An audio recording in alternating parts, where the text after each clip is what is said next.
Since 2017, the Italian Wine Podcast has exploded and expects to hit 6 million listens by the end of July 2023. We're celebrating this success by recognizing those who have shared the journey with us and giving them the opportunity to contribute to the ongoing success of the shows. By buying a paper copy of the Italian Wine Unplugged 2.0 or making a donation to help the ongoing running costs, members of the international Italian wine community will be given the chance to nominate future guests and even enter a prize draw to have lunch with Stevie Kim and Professor Attilio Scienza. To find out more, visit us at italianwinepodcast.com. Chin chin!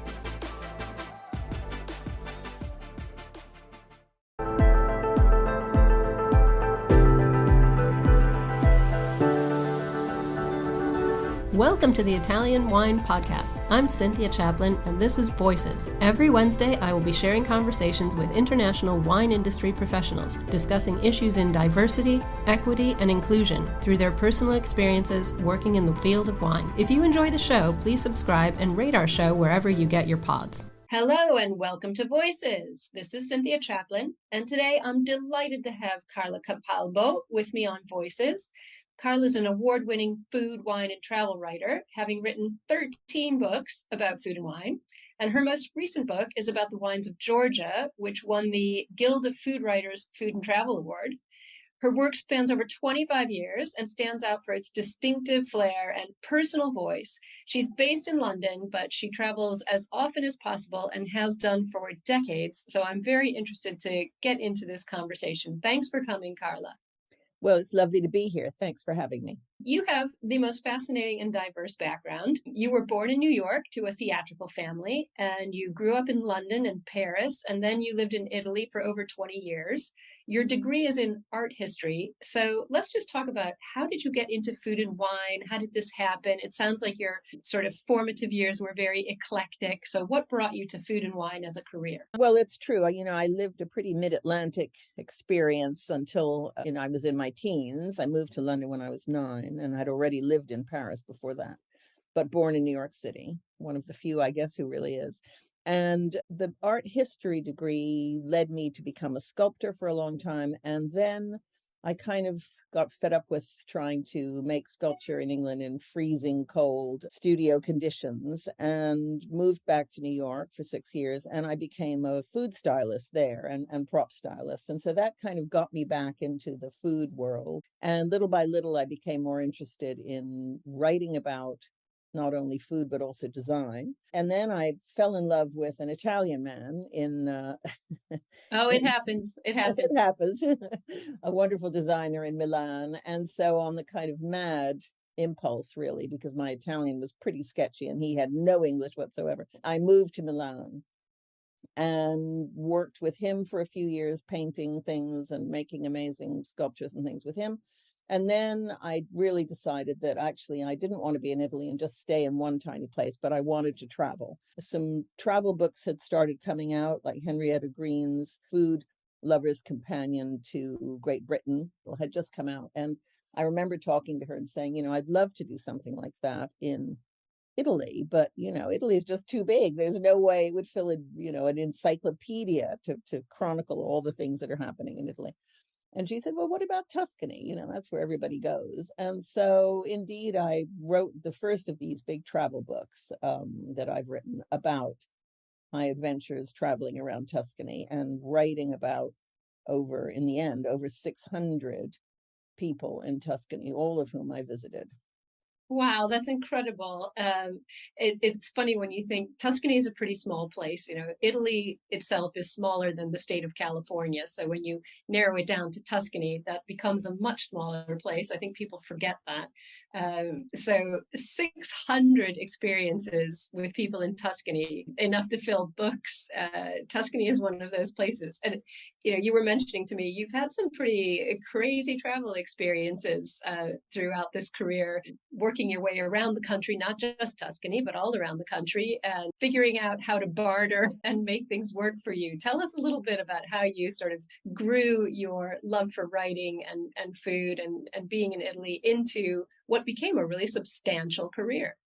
Well, in fact, you say that Tuscany is a small place. It depends really how you look at it, because I used to use, because this was all of course, before the internet, I used to use the very good touring club maps, which are very detailed. And I remember the sense of total despair when I first opened the Tuscan map, which was just the region of Tuscany, and it was as big as a single bed. And it was covered in thousands of little villages. And I thought to myself, oh my goodness, how on earth am I going to do this? I set off in a 22-year-old VW bus, which I had made one vow about, which was that I would never spend a night in it.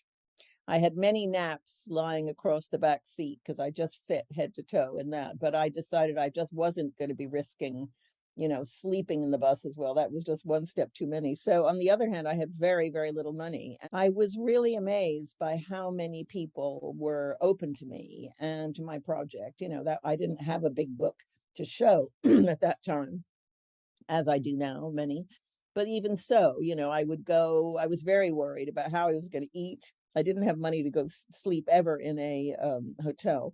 I remember going to visit one winemaker and his little estate in the Colline Pisane, which in those days nobody had even ever heard of. He said, oh, this is very interesting, but, perhaps you could come back again on Sunday. I'd really like you to meet my wife. I'm sure she'd like to meet you. So he said, why don't you come for lunch on Sunday? And I thought, oh, great. I'll get a free meal.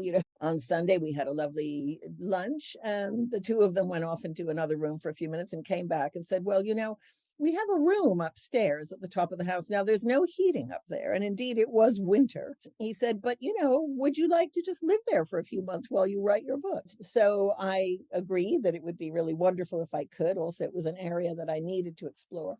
But as a means of payment, I figured out that, one day I would go off and visit a caseificio, a cheese maker somewhere, and would come back with two enormous pecorini, and sort of hand them over and say, okay, here are the cheeses, cat sit or whatever else there was to do. Well, it's funny because I think it sounds like, an old-fashioned tale of, kind of golden years gone by. But the funny thing is the Italian, wine and food world is still really like that. Mm-hmm. I think in that business here in Italy still find ourselves in those kinds of situations more often than not. The generosity of spirit of Italian people who work in wine and food never ceases to amaze me. The warmest welcomes I've ever had have been from little places like that, unexpectedly, and often when I needed it the most and didn't even realize it. So that story really resonates with me. Well, I would agree with you about that. And actually, it was often in many ways what people would define as the most humble people, especially when I started, after the Tuscan book. I moved south. So I was in Tuscany on and off for 3 years writing that book. And then a wonderful chef in the south of Italy, very famous chef at that time, called Alfonso Iaccarino, who had this really groundbreaking restaurant called Don Alfonso. And because he was the first chef south of Rome ever to have 3 Michelin stars. At that time, it was considered impossible. The Michelin Guide, if they considered Italy at all, would only look at the top inch of it. They weren't at all interested in Sicily or the south. And not only did he achieve this remarkable thing, but he did it using local foods as opposed to sort of Frenchified foods. And he saw my Tuscan book and said it would be great to have a book like this for Campania. And I said, but the problem is that nobody even knows where Campania is. Yes, they may have heard of Naples or the Amalfi Coast. But, if you start talking about, Alta Irpinia, they're not going to know what you're talking about. And he said, well, let's see. I think we can maybe raise the money in some way. And so indeed, a few years later, he kept calling me every 6 months and saying, we haven't forgotten about you, Carla. We haven't forgotten.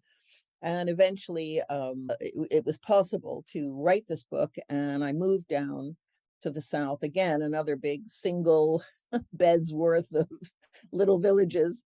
And I lived, at one time I lived for 6 months in a fishing village on the Amalfi Coast. And that might sound like the most glorious thing, but in fact, it was a tiny little village called Cetara, where they make this fermented anchovy juice, colatura di alici, which is sort of having a bit of a thing at the moment. But at that time, Slow Food was trying to basically save it. And I thought it would be interesting to live there. Well, in fact, it was one of the few villages probably in Italy where people didn't even speak Italian, most of them. And, the fishing villages have their own languages. And so it was really very complicated. And I imagine probably a bit lonely. Well, they were unused to independent women, that's for sure. And particularly those who had let their hair kind of become naturally silver. So I once had Unfortunately, I think that's still the case. I don't think a yeah, I lot's think it is. changed. Yeah, I used to be the only one in the room, and I remember once in Sicily, in Marsala, the mayor came up to me at some convention we were at or something. He said, "Dottoressa," because of course, the Southern Italians love to use titles. He said, "Can I ask you a personal question?" And I said, "Sure, yeah, of course." He said, "Your hair, is it real?" And I think if you looked around this room and if all of the women in this room and many of the men stopped dyeing their hair black, I think you'd find that in fact a lot of people had real hair there too. Exactly. Oh my. I'm not sure if it's a good or bad thing, but those are one of the things that doesn't really change very often in Italy. Also, Okay. this concept of can I ask you a personal question, as if they're not going to ask it anyway. I love That's true. That's true. that. This was a real, for me, I mean, on a more serious note, this was an unbelievable education because by the time I had visited, in the Tuscan book alone, I think I went to 125 restaurants and ate by myself. I always told them what I was doing. I was not giving scores. I've never given scores in any of my books. I don't like doing that. My idea is really to talk about the amazing diversity of food and wine and the different stories that are behind even a place like Montalcino.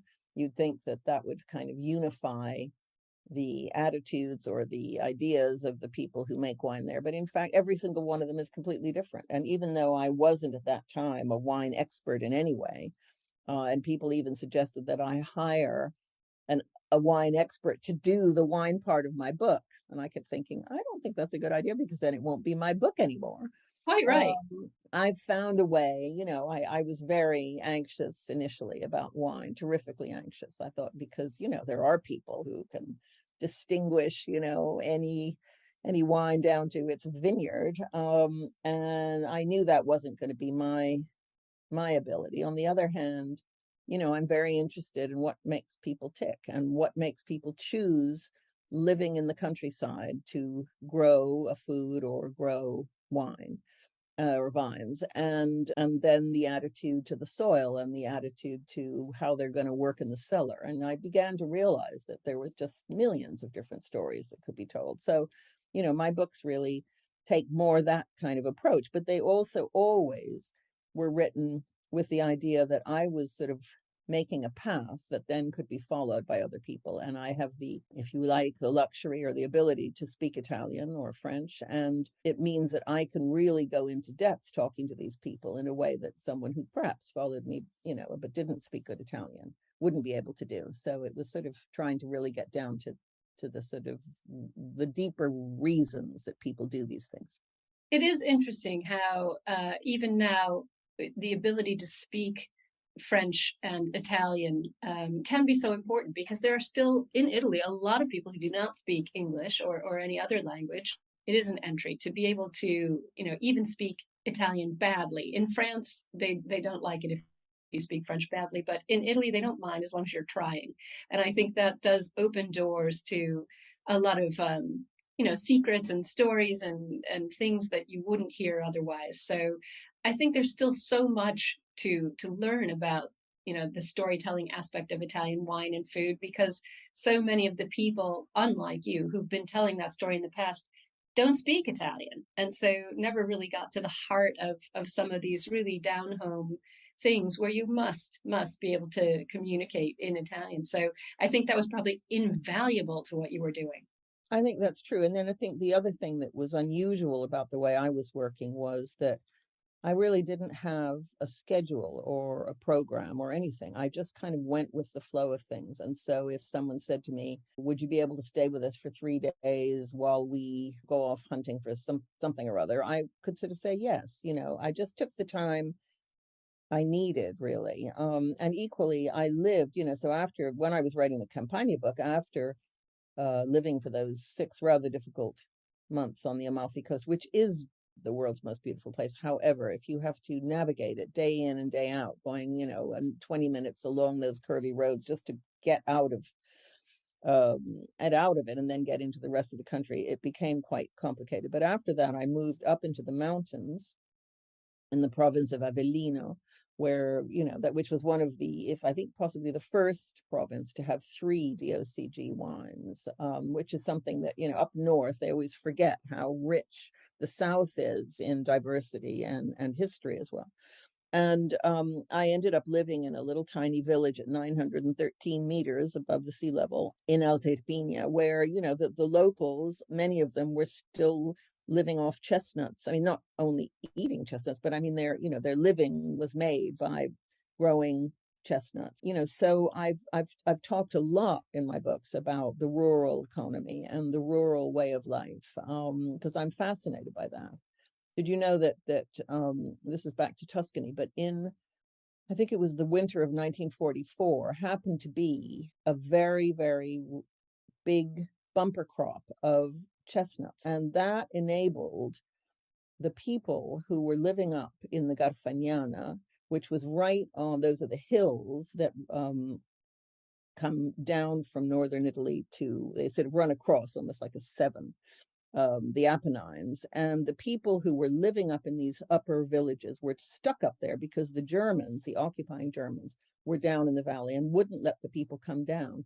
And had they not had this bumper crop of chestnuts, they would probably have starved to death.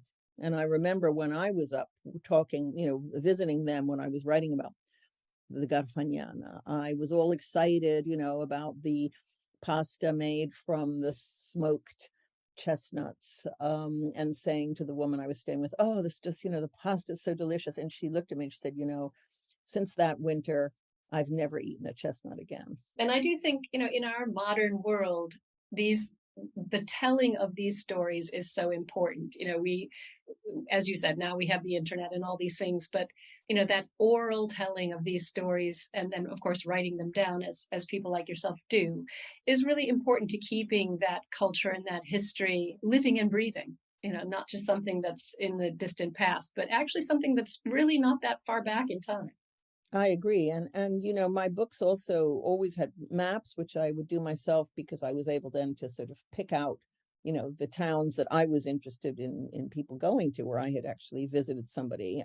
It really has been rewarding for me to realize that a lot of people have followed my paths, not only in, so I've written one about Tuscany, then I did the Campania book. That was another 3 years of work.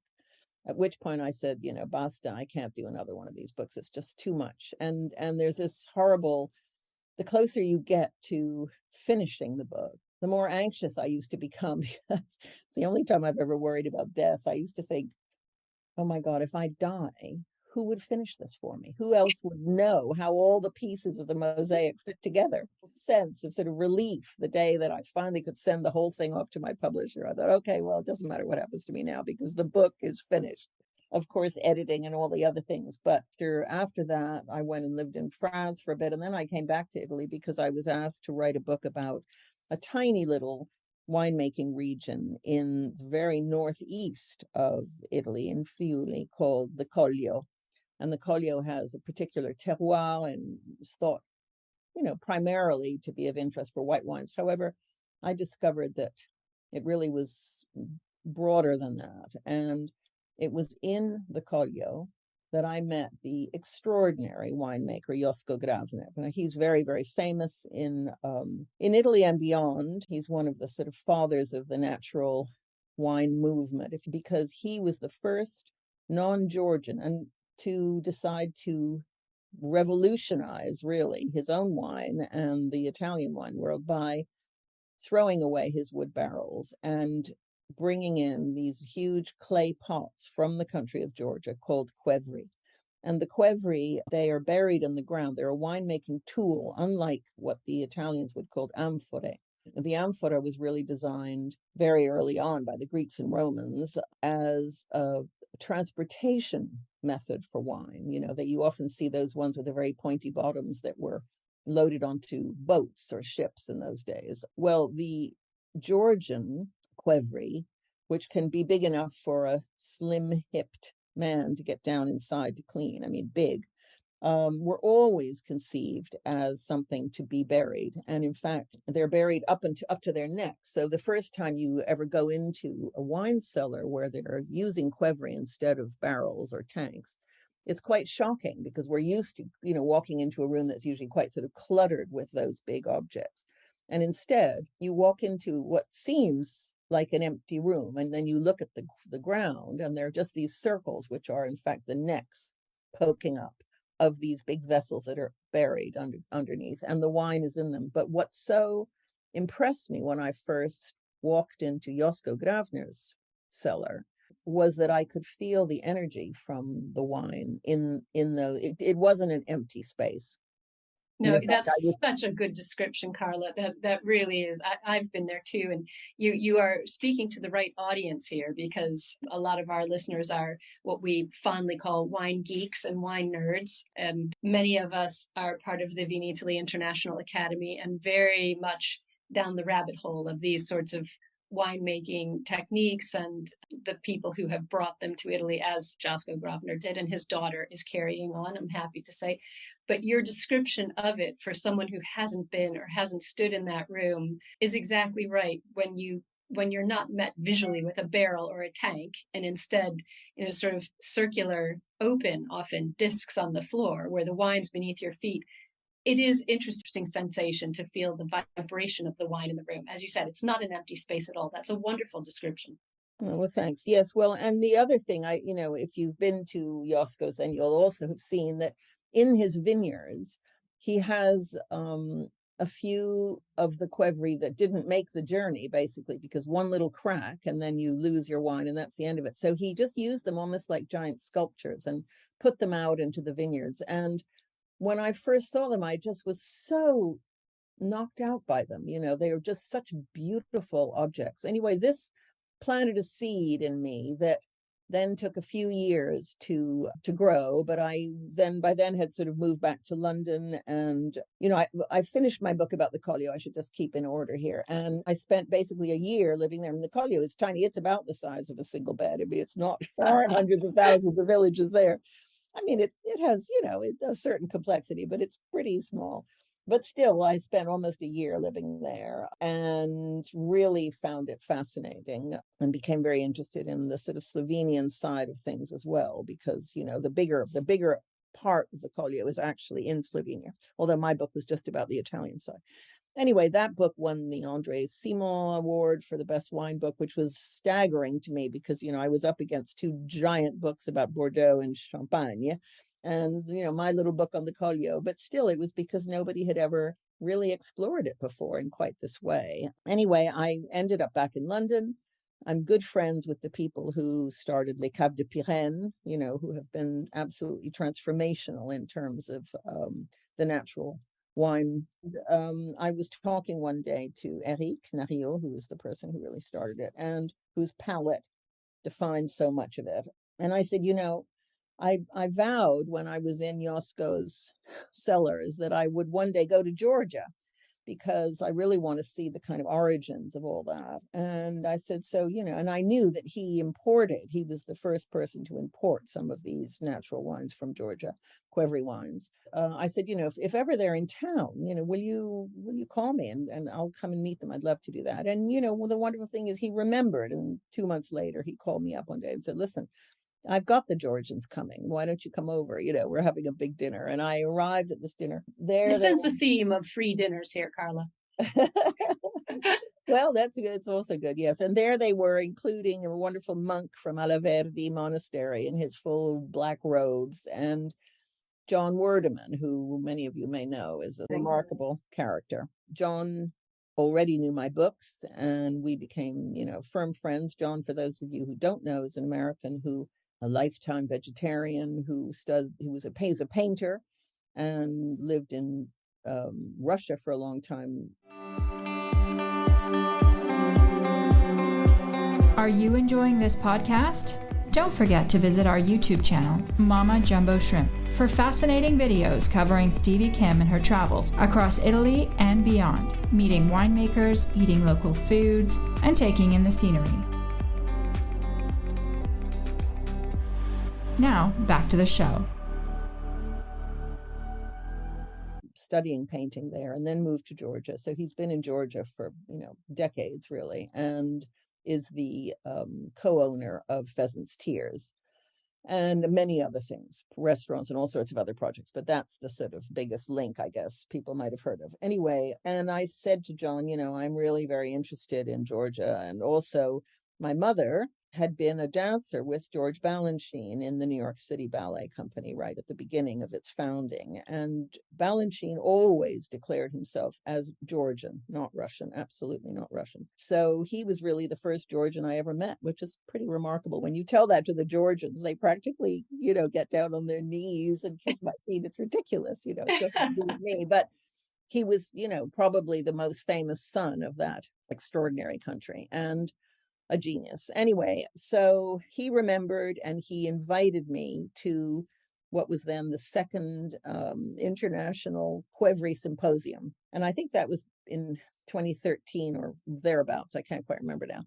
And what was sort of strange was that within 3 days of being there, John had organized a kind of caravan of writers and winemakers and wine lovers, and we traveled across the country, and we were in a couple of huge buses, and from my window in the bus I started looking out, kind of reading the landscape. Very quickly I could see, because I was so used to doing it, because after all that's what my books have been about, I could see the difference, and I could see that there was something in Georgia that was still there that we've lost in Europe in almost even in the most rural areas, which is the possibility to have a kind of self-sufficiency.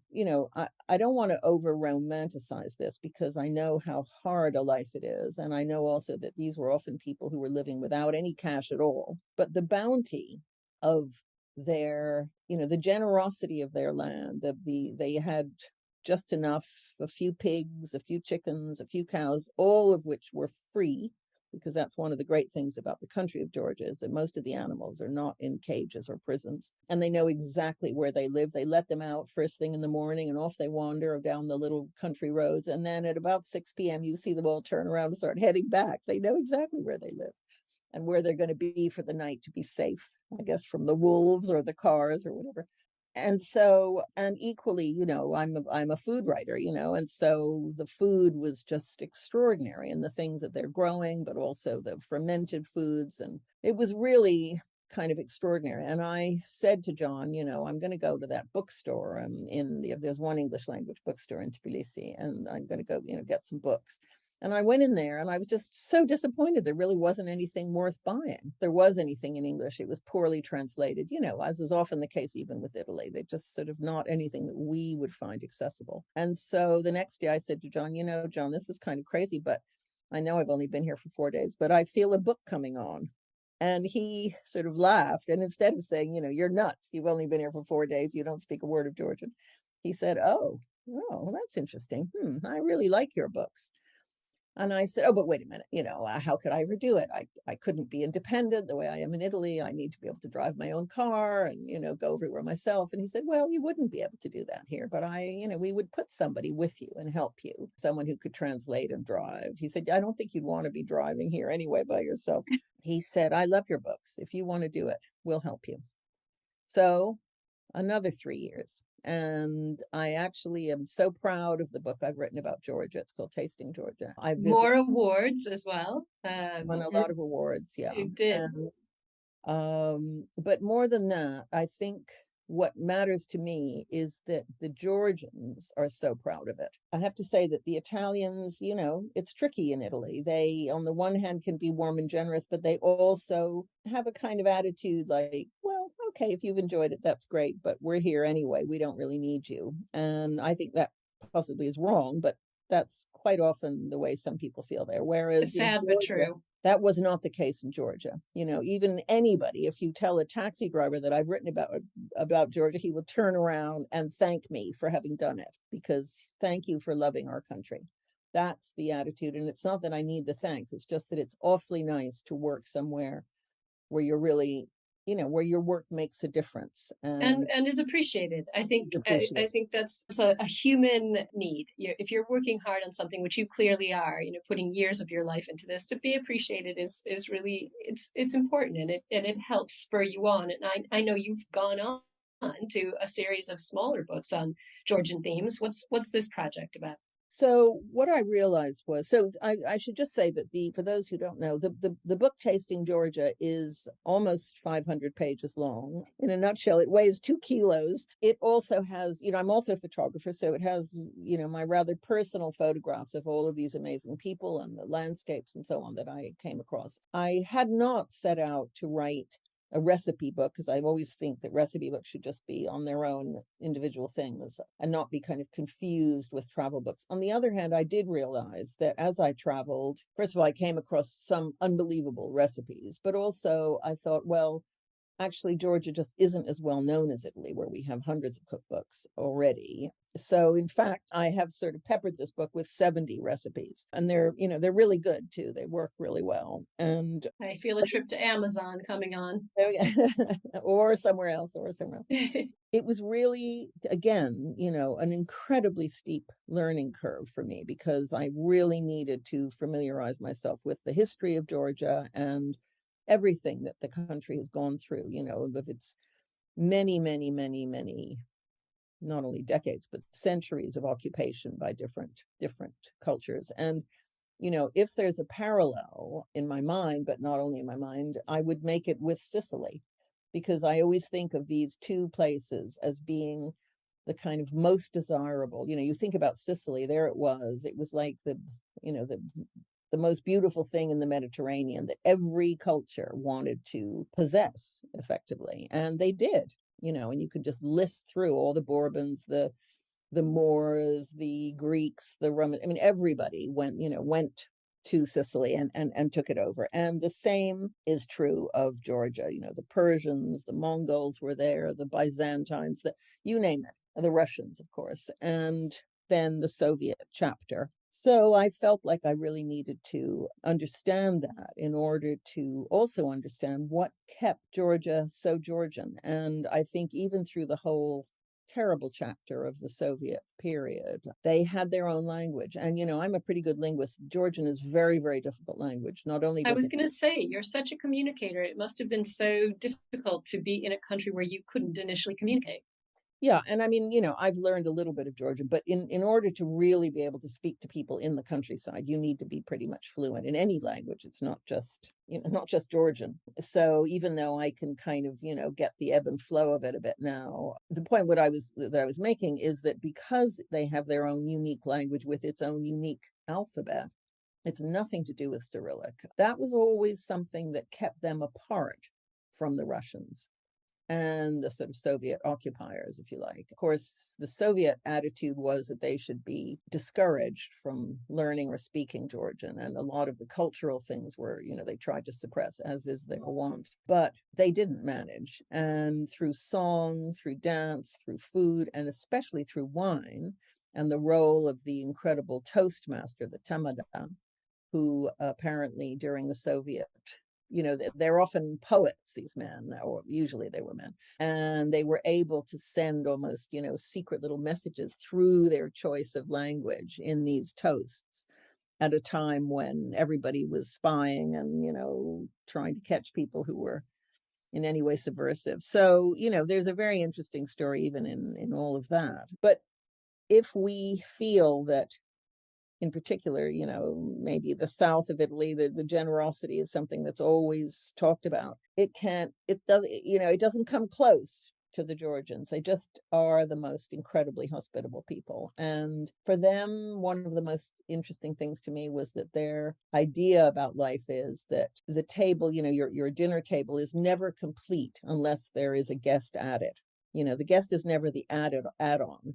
The guest is a fundamental part. And if the guest isn't there, there's something missing. And they feel that the guest is a gift from God. Which is really, really lovely. I mean, biblical, of course, but, such a cultural kind of indication of the whole country's attitude towards welcoming people in. It's interesting also what you were saying, the tie that you feel between Sicily and Georgia. Of course, we know, historically, these were the two earliest winemaking places, with Georgia being the earliest, and Sicily not far off on its heels. So that connection of hospitality, winemaking, sharing what one has, which wasn't always a lot, really does seem to tie these two countries. And I have not had the opportunity to visit Georgia yet, but you certainly do sell it. I'm definitely going to have to put that on my list and make that happen. Oh, definitely you should. Yes, you won't be sorry. I mean, that, the extraordinary thing is that when, we're all brought up in such a sort of Eurocentric way, and even whether it's to do with history of art or many other things. And, we used to, when I was learning about wine in Italy, everybody would always talk about, oh, yes, well, this comes from the Greeks, as if that was sort of the starting point. And then you go to Georgia and you realize that they were there 8,000 years ago, in other words, 5,000 years before the Greeks and Romans. So it's, it's a fascinating place to visit. And I realized also, because I was taking tours of people there, and people come for a holiday for 10 days, or we travel around and eat in all these wonderful places and so on, drink a lot of extraordinary family wine. And then they would say, well, we want to buy some stuff to take home. And then you realize actually that, there isn't that much to get. I mean, apart from bottles of wine or jars of wonderful preserves made by nuns and all sorts of other things that you can find there. But I realized that my book, even though most of the people who came on my tours already had my book, they said, well, your book is a bit heavy to take back with us. We might buy it again for somebody when we get home. But so I decided that I would do a series of little books. And I did the first one. I'm working on the second one now because COVID sort of got in the way. And so I made a very small book about hachapuri and the Georgian filled breads, which are just such a highlight of the culinary scene there. And I'm now working on one about Georgian spices and how to use them, because, as in many countries, a lot of people like to go to the market, they buy a bunch of different spices, and they go home and then they don't know what to do with them. Exactly. I am one of those. I am famous for having, drawers and shelves and things lined with spices. I love to cook. And it's always one of my children's most famous moments when I decide I'm going to create something from these spices that I don't remember what they are. Exactly. But you're not alone. We all do that. So I think, and the nice thing about Georgia actually is that there really are only about 3 spices that you kind of have to have. And one is coriander seeds, so that's easy, although the coriander seeds they have in Georgia itself are much smaller and somehow a little bit more perfumed and delicate, but it doesn't matter. You can use any coriander seed, ground coriander seed. And then there are the marigold petals, but even they are not 100% indispensable because it's a rather delicate taste that they impart, and also a little bit of color. In fact, if you grow French marigolds in your garden, then that is the kind of marigold they use. So you could just dry it yourself and use those petals. And then the third one, though, is more complicated because it's so difficult to get outside of Georgia. And that's something called blue fenugreek. And it's not to be confused with the more yellowish fenugreek that you find in Indian cooking and other countries. So but there are places now online you can order blue fenugreek. But what is so wonderful about the Georgian cooking is that they use so many and such volumes of fresh herbs. So in the same recipe that we, in England might have used, a little sprig of this or that parsley or coriander, they will use, literally kind of armfuls of it. And so the food has this amazing vibrancy that I absolutely love. But that is something we can do at home, so really, if you don't even have the blue fenugreek, it won't be quite the same, but you could still cook them. You could still cook the recipe. You have had this incredible few decades of writing books, traveling, living in the cultures that you're writing about, eating the food. Thank you. Thanks for coming, Carla. It's a pleasure to talk to you. Thank you so much for coming on today. I really appreciate it. Thanks for having me. Ciao, ciao. Thank you for listening, and remember to tune in next Wednesday when I'll be chatting with another fascinating guest. Italian Wine Podcast is among the leading wine podcasts in the world and the only one with a daily show. Tune in every day and discover all our different shows. You can find us at ItalianWinePodcast.com, SoundCloud, Spotify, Himalaya, or wherever you get your pods.